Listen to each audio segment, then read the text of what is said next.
3D platformers are my favorite genre ever. Jumping through platform to platform is just as awesome as blowing heads off in the game. I've been playing platformers throughout my years in gaming, and as a veteran of 3D platformers, I'm here to give you guys my top 20 3D platformers. Why 20 instead of 10? Because I want to make a bigger step in celebrating my favorite genre ever. To make things clear, we're talking about 3D platformers, not 2.5D or 3D side-scrollers. We're talking about platformers that's three-dimensional and able to go around 365 degrees and platforms to jump on and plenty of stuff to collect. Also, there's only one game per series, and to make things very clear, this is my list, not yours. And please don't get upset about my personal picks. So without further ado, let's begin this list. Number 20! Mushroom Men, The Spore Wars. Okay, this is a pretty unnoticed 3D platformer on the Wii because Super Mario Galaxy overshadows it. It's nowhere near better than Mario Galaxy, but it brought this old school platformer that I've been looking for. You play as Pax, a mutated mushroom who's been evolved by a crashing meteorite along with other mushrooms. These mushrooms are split into two and begun fighting each other, known as the Spore Wars. Pax uses weapons like the axe and various other weapons that has their own pros and cons. This 3D platformer is a step back of the old tradition of 3D platformers. Mushroom Men, The Spore Wars is a decent but a fun game. Get it?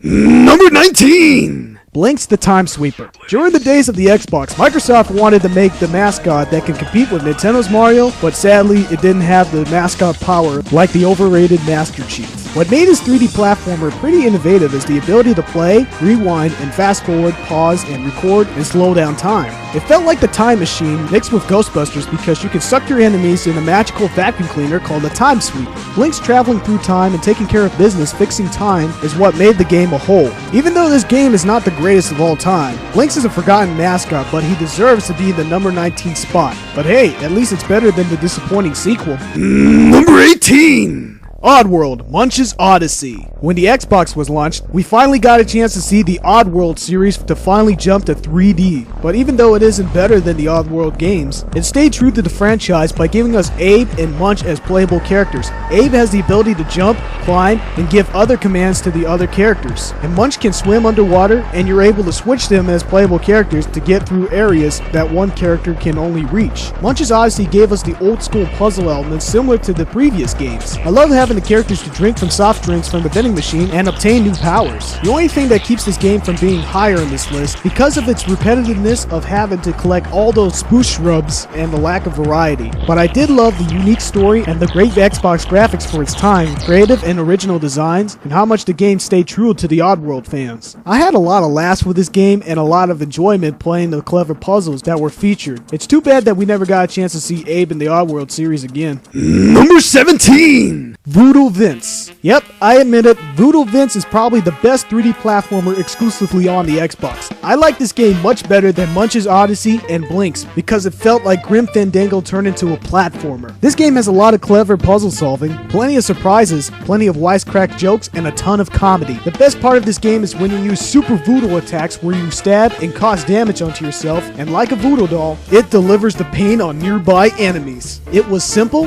and fun, but the biggest downfall is that the Xbox 360 does not have backwards compatibility with the game, which means that Voodoo Vince is literally unplayable on the 360, and it's also a darn shame that we never got this game on the Xbox originals. Overall, this is a forgotten title and it deserves some more attention, and if you still have your original Xbox, get it. Number 16! Jet Set Radio.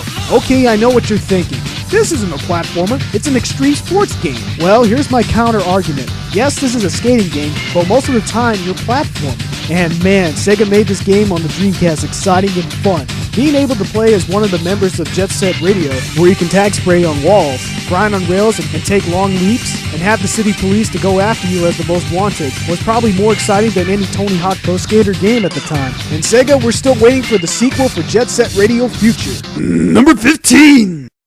Donkey Kong 64. Okay, I know that many of you guys were expecting this game to be higher in this list, but to be honest, DK64 isn't nearly as good as the Donkey Kong Country trilogy, but their jump to 3D was a very good one. You're able to play DK and Diddy returning to the series along with 3 new characters, Lanky, Chunky, and Tiny Kong, and each and every one of those characters per level has a huge number of stuff to collect. Let's recap this shit.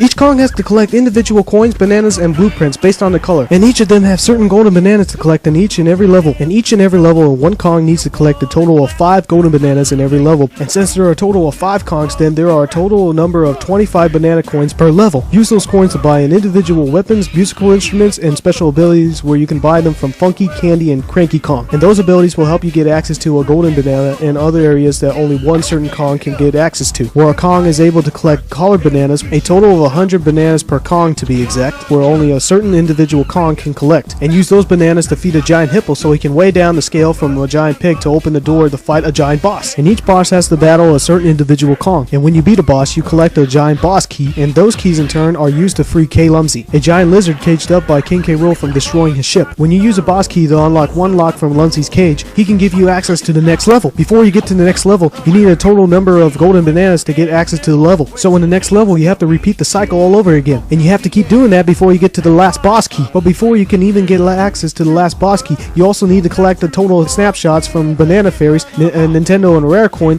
and a total of 40 blueprints. And yeah, that's a lot of stuff to collect. To be clear, this game is too complex to be anywhere higher in this list. Number 14. Bugs Bunny Lost in Time. Finally, a collecting platformer game that's not complex. And this is a game that's really forgotten. And I know that a lot of AVGN fanboys who believes AVGN on everything he says about Bugs Bunny games suck.